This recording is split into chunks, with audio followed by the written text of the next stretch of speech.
Thank you for being here. I guess I'm ready for a change. The question I have has to do with living on the edge. I have become expert at it and have finally realized that I'm really a drama queen. So there are moments when I see the magic and I can make the most extraordinary magic happen, but it's always 2 inches from the wall. And so I'm trying to... You know what that's about. Esther says that, or has said it, not so much anymore, that she shines in a crisis. And Yes. we explained to her that the reason that she does that is that the crisis causes her to focus. And when she focuses, she summons powerful energy. And there is a little drama in that. You're used to getting your marks on the chart from fixing things that are broken. Yes. And so, even today, in a gathering as enlightened and as evolved as this one, if you were to tell us a story of great sadness and struggle from which you achieved triumph, the crowd would stand to its feet.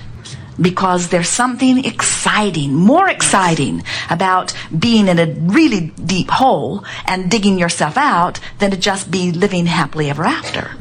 They don't write movies or books out of people that just live happily ever after. Mm-hmm. They ought to. Is there a way to keep the excitement of the magic without pushing it so far? No.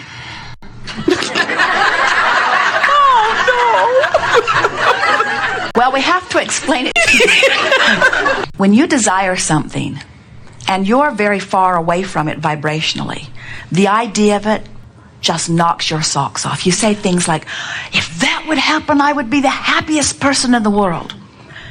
But by the time you're in a vibrational place where you're ready to let it in, it's like the next logical step. Esther commented to Jerry the other day, they've just ordered a new motor coach, and it's the one Esther's been wanting from the time she saw her first moving vehicle.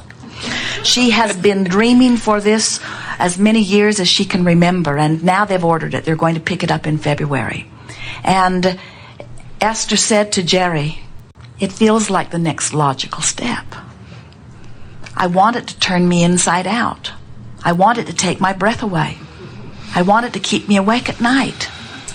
But instead, it feels like the next logical step. 20 years ago, when I really, really, really, really wanted it, the idea of getting it would have sent me into orbit, would have sent me into ecstasy. But she wasn't vibrationally even close to it then, you see. And now she's in a vibrational place where it's the next logical step. She doesn't get the buzz from it. So what you're talking about is, how can I keep myself excited about what's coming without there being such a difference in the vibration between where I am and where it is that I hold myself apart from it? And we say what we do is we stay focused and exhilarated about the laws that we know. We stay exhilarated in the idea that there is nothing that we cannot be or do or have. We stay exhilarated in the idea that source energy is flowing at all times and we have access to it and we can utilize it in whatever way we want. You just have to work your mind into a place that keeps you in that excited but not so excited that you are not believing what you are wanting. In years before Jerry met us, he said, set your goals out there far enough that they excite you, but not so far that they discourage you. Yes. In other words, he had learned that if you want it enough that you'll focus upon it, it's in a good place. But if you want something that is so far outside your ability to believe it, now you're stretching yourself too far. And today we say, be as specific as you can be about what you want and still feel good. So you can tell when you are asking for something that you don't believe. And so your work is just to bring yourself into vibrational alignment with it. The reason that we answered the question so bluntly and boldly in the way that we did is that as soon as you come into alignment, then it seems like the next logical step. And you can't have it both ways. You can't be out of alignment and in alignment with it at the same time. And it's that little edge of being out of alignment that makes it feel so exciting. And when you're in alignment with it, then you say, oh yeah, I knew that was coming. What makes me continue to get just to that point, like Sisyphus, and then back up or back off. You know, I visited family this weekend, and I thought it had something to do with that in terms of reacting to or being different from. Well, good. Now let's talk about this, and it's wonderful that you bring this up. We are certain that this analogy was inspired from that broader part of your knowing, and we're going to flesh it out here so that you can really get a sense of this. Esther laughed, talking about going home some time ago, and she said, "Oh, I know what that feeling of homesick is. That's that feeling when home makes you sick." And she was being playful about it, but once she began to talk with us about it, we said to her that what that feeling of nostalgia is, and what that sort of homesick feeling is that when you go home, the surroundings and the people and the things you talk about and even the fragrances activate within you a vibration that is reminiscent of who you once were. And the vibration of who you were and the vibration of who you are is in conflict, and that's what that feeling is about, you see. And so it's interesting that you bring going home and family up with this feeling of being almost there but not quite letting it in, because it's the same feeling of discord that you are describing. Yes. And that's why we want you to think your thoughts with one goal in mind. How does this thought feel? We watched Esther as she drove across this magnificent vista yesterday, and she would get on a train of thought that was pleasing to her, and then she would just milk it, mile after mile after mile after mile. And as soon as it had played out with as much detail as she could get from it, then she would scurry around in her mind for another thought that felt as good. Just determined to hold herself in that good feeling place for no other reason than it feels good to be in that good feeling place. She wasn't trying to save the world or fix the world or motivate the world or change the ideas in the White House. She wasn't trying to do anything other than manage her alignment with self. So that's our encouragement to all of you. That's what really life is about. Your now moment, which is where all of your power is the juncture where you meet you. And the you that you're meeting is a fabulously, brilliantly good feeling you. And sometimes you have to work to achieve alignment with that. Sometimes you have to love yourself when somebody's looking at you and doesn't seem to be loving you. Sometimes you have to love somebody else when they've done something that is pretty unlovable. Sometimes you have to avert your eyes and look someplace where you can feel good, because what's in your face doesn't feel good. But you have to care so much more about this relationship between you and you than you do about any other relationship or any other thing. That's the driving, motivating influence within you. And when you get that done, they'll call you a brat. They will. This is true. Because they don't get it. They don't understand. You can't get sick enough to make them well. You can't get poor enough to help them have more prosperity. You can't get confused enough to bring them clarity. In other words, you can't fix them from your place of not being that which they are striving for. You can only be all that you can be. And through the clarity of your example, you may inspire some of them to reach for something more. Now here's the other piece that all dovetails together with what you're asking about. This is the answer that you're looking for. You feel guilty about thriving when others that you love don't come with you. Yes. So you sort of work to hold yourself not too far from where they are. You feeling how this all fits together? Oh, because you're a teacher. You're a teacher that wants to uplift. And so part of you knows that there is no limit for you, and another part of you doesn't want to get too far ahead of those that you are trying to teach and guide. Right. And now you understand all of that. You can be anywhere and not be unhappy. Or you can jump far ahead of where they are and still understand that you still can lead them, you see.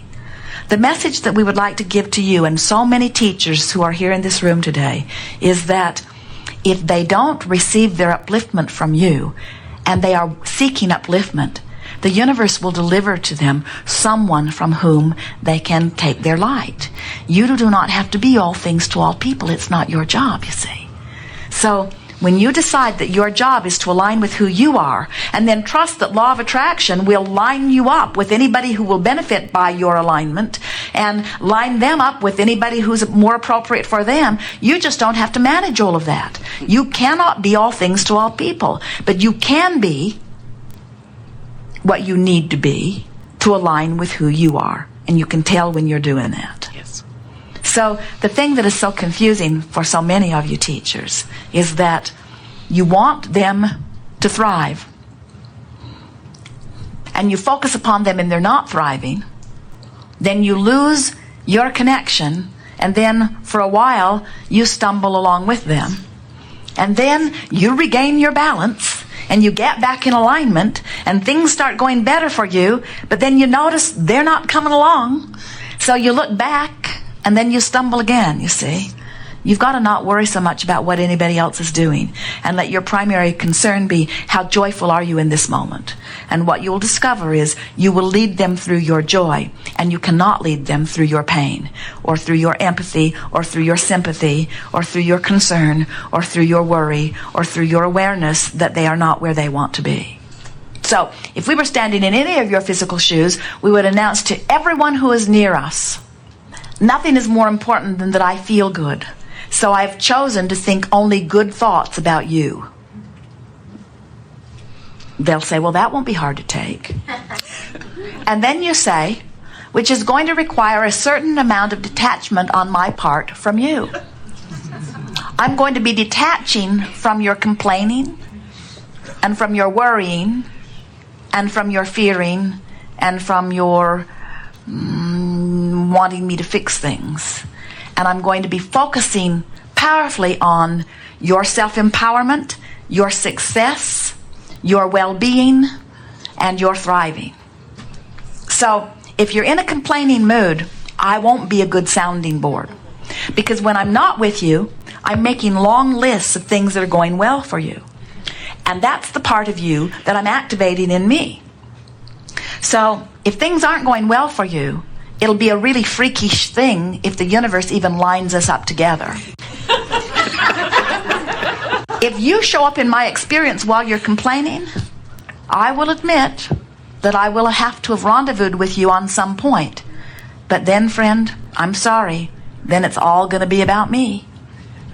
Because the fact that I've rendezvoused with you while you're complaining means I got some cleaning up in my vibration to do, and I'm going to go right to work on it. And I will be able to understand my success when you never again show your complaining face to me.